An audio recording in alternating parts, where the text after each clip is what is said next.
అనగా నీ హృదయము అని అర్థం చేసుకోండి. అది గొడ్డలి అనగా పాపమునకు. అంటే అది ఎలాగుంటది చూడటానికి? నల్లగా ఉంటది. దాని రూపము నల్లగా ఉండి అది బరువుగా ఉంటది. చూడండి, గొడ్డలి నీటిలో పడితే కొమ్మ వేయగానే బయటికి పైకి వస్తుందా? కానీ ఆ గొడ్డలి అనేదాన్ని ఏమి సూచిస్తుందంటే పాపము. హృదయంలో లోతుల్లో ఉన్న పాపాన్ని కూడా దేవుడు బయటికి తీసి పాపాన్ని క్షమించగలరు. ఎందుకంటే కొమ్మ అనగా దేవునికి సాదృశ్యముగా ఉంది.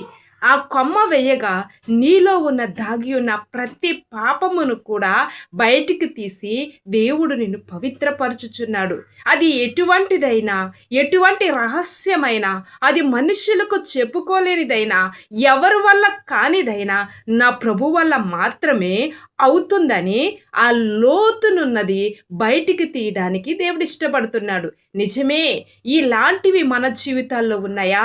మన హృదయాలలో ఉన్నాయా? చెప్పుకోలేక ఉన్నాయా? కానీ ప్రభు అంటున్నాడు, ఆయన్ను కలిగి ఉన్నావనుకో, ఆయనలో ఉన్నావనుకో, నిజంగా గొడ్డలి రూపు రావడానికి ఏది వాడతారు?